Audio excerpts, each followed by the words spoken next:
Dobroveče, poštovani gledalci, pratite emisiju Juče, danas, sutra u Milanovcu. Opštinsko veće opštine Gornji Milanovac sutra će održati svoju 22. sednicu. Na dnevnom redu nalaze se 23 tačke, među kojima su najznačajnije nacrt odluke o budžetu opštine Gornji Milanovac za 2026. godinu, raspisivanje javnog poziva za sufinansiranje mera energetske sanacije porodičnih kuća i stanova, kao i izveštaj o sprovođenju konkursa za dodelu podsticaja za razvoj seoskog turizma. Početak sednice je zakazan za 9 časova.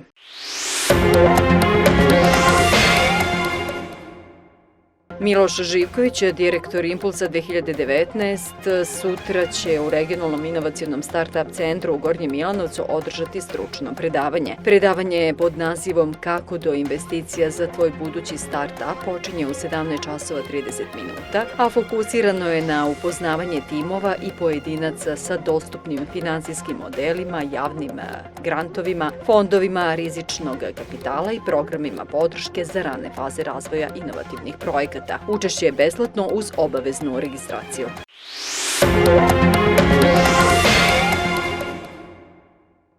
Božićni post kojim se vernici Srpske pravoslavne crkve pripremaju za praznovanje rođenja Isusa Hrista počinje sutra 28. novembra, a završava se na Badnji dan u utorak 6. januara 2026. godine. Božićni post, kao i svaki post, se sastoji iz svog telesnog posta i duhovnog posta. Kada je u pitanju telesni post, tu je bitno veoma naglasiti da zapravo mi se uzdržavamo od određene hrane, u ovom slučaju dakle od mrsne hrane, a kada je u pitanju zapravo božićni post koji je blaži post, treba naglasiti to da se po pravilu sreda i petak poste na vodi, a ostali dani se poste na ulju. Međutim, ono što je veoma bitno tu spomenuti jeste da post nije kompletan ako nemamo tu duhovnu stranu zapravo posta, a duhovna strana posta podrazumeva da se čovjek usavršava u vrlinama. Ono što je bitno naglasiti, dakle, ako te duhovne strane posta nema, post postaje samo jedna vrsta dijete, a cilj jednog hrišćanina nije, dakle, da posti na takav način, nego da u svoj post koji podrazumeva i post hranom uključi i taj duhovni deo. Sad, šta to zapravo podrazumeva? Podrazumeva pre svega da čovjek napreduje u milosrđu, zato što su sveti oci govorili i pisali recimo da je milosrđe iznad telesnog posta. Oni naravno nisu odbacivali telesni post i on je veoma bitan, treba to naglasiti, ali milosrđe je iznad toga. Kad se kaže milosrđe, misli se dakle i na ostale vrline. Dakle, tu je milosrđe, ljubav, vera, nada i potrebno je čovjek u periodu posta, ali i van perioda posta da praktikuje te vrline kod sebe i da se usavršava. I ono što je najbitnije spomenuti jeste da kada imamo taj telesni deo posta i kada imamo duhovni deo posta, svaki post se zapečaćuje svetim pričešćem. Dakle, to je neizostavno. Rečima samog Gospoda Isusa Hrista koji je govorio ko ne jede telo moje i ne pije krv moju, nema života u sebi. Dakle, nije dovoljno sada, kao što smo rekli, da post ostane na telesnoj strani bez duhovnog, sada nije dovoljno da imamo i telesno i duhovno, a da nemamo pričešće. Dakle, šta to zapravo znači? U svakom postu, tako i u božićnom, hrišćanin treba što češće da se pričešćuje kako bi bio zapravo u potpunosti Hristov. Post nas poziva na uzdržavanje, molitvu i pokajanje, ali nas i podsjeća na važnost praštanja i činjenja dobrih dela.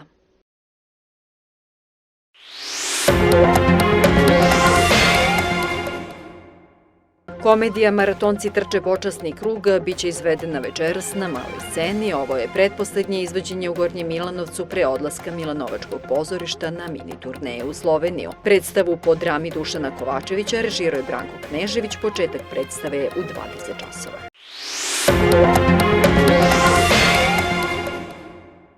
11. minijaturni bijenale, likovna manifestacija posvećena najmlađima, biće svečano otvorena sutra u 19 časova u holu ispred velike sale kulturnog centra. Ove godine biće izloženo oko 800 radova. Na otvaranju će biti uručene nagrade najboljim autorima, a ovo je ujedno i posljednji bijenale koji se organizuje po aktuelnom kriterijumu, jer od 2026. godine prerasta u nacionalnu manifestaciju.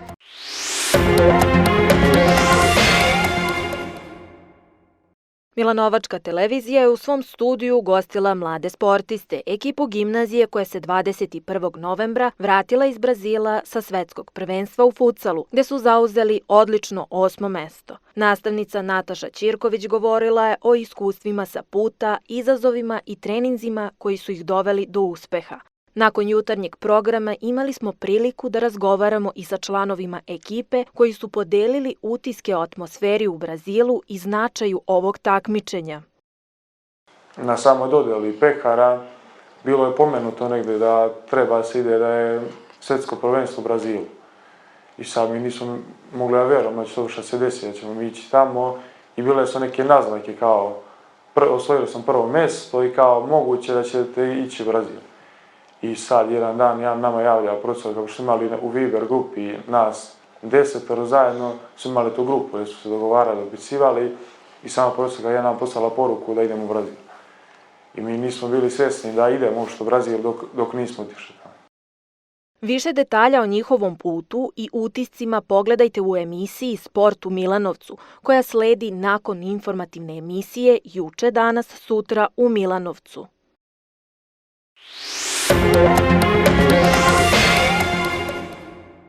Od danas je u prodaji novi broj Takovskih novina koji donosi detaljan pregled dešavanja u Gornjem Milanovcu i Takovskom kraju tokom proteklih 7 dana. Na naslovnoj strani izdvajaju se sledeće teme.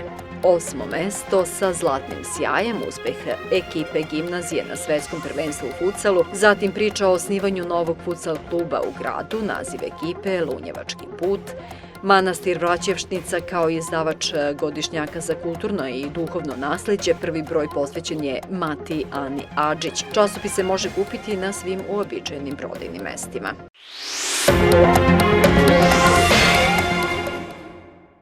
Sutra će biti pretežno oblačno i hladno, mesimično sa kišom i snegom. Očekuje se da će u brdsko-planinskim predelima biti nastavljeno stvaranje ili povećanje snežnog pokrivača. Temperatura će biti bez većeg kolebanja, u Gornjem Milanovcu od -1 do 2 stepena. Pratili ste emisiju Juče, danas, sutra u Milanovcu. Hvala na pažnji, ostanite uz naš program.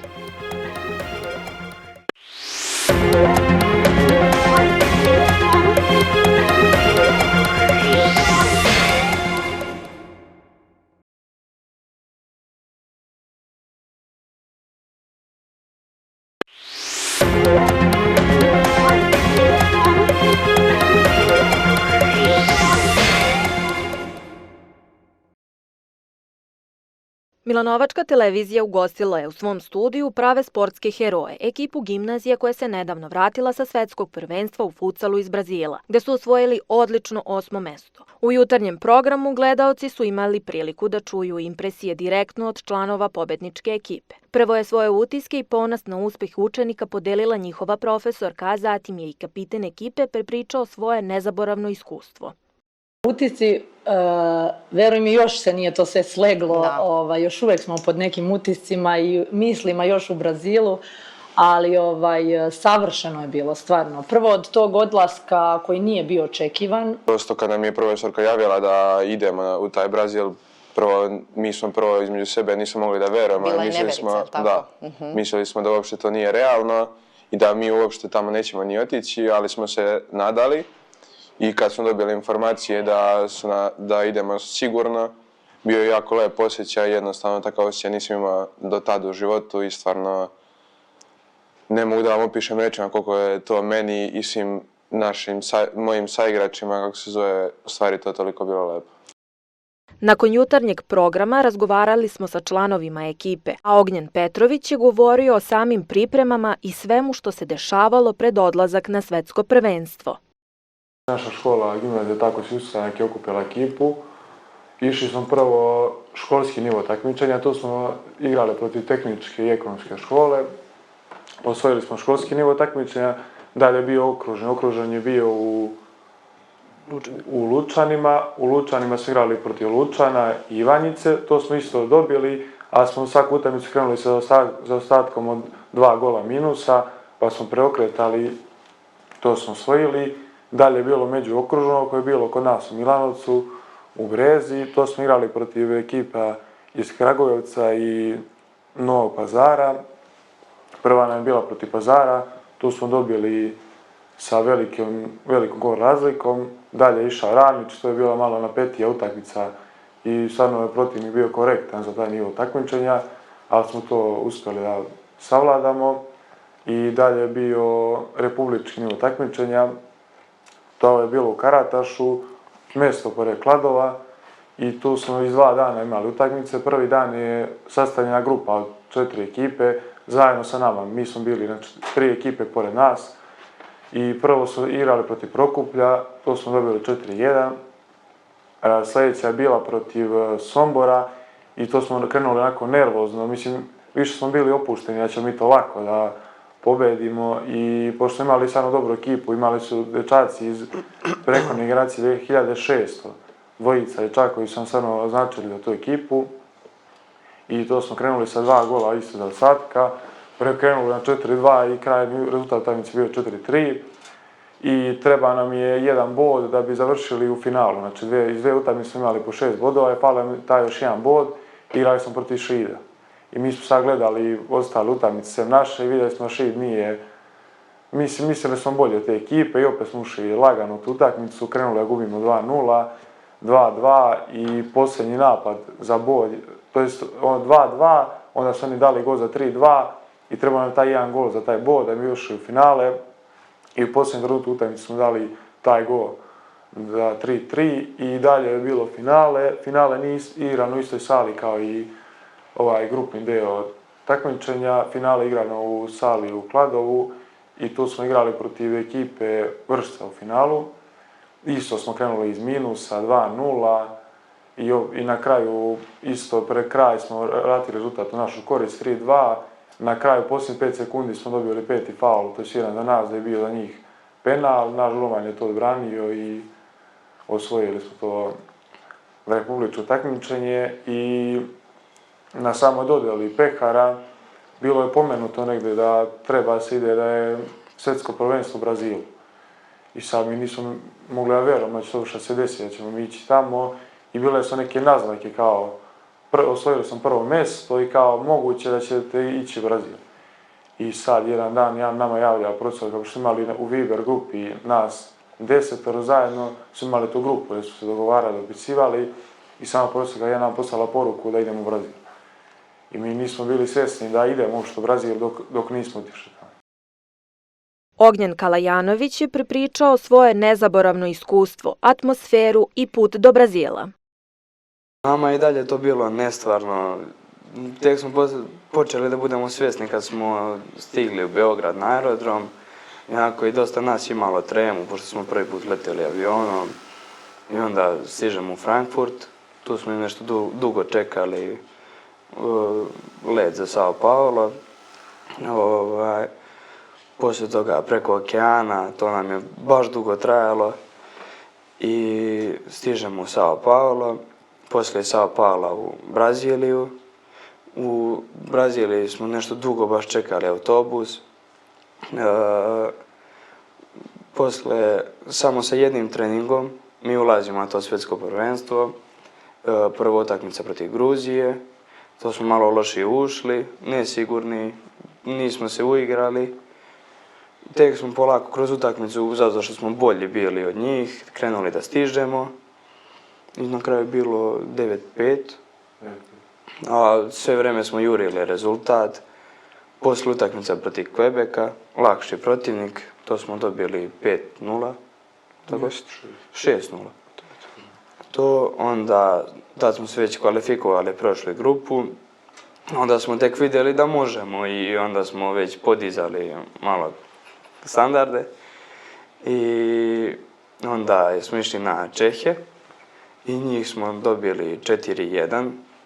I onda tek dolazi pravi protivnik, Francuska. I tu smo malo lošije ušli u utakmicu, gubili smo 2-0. Onda smo tek krenuli mi da igramo, preveli na 3-2 i iz kontre glupo smo primili gol.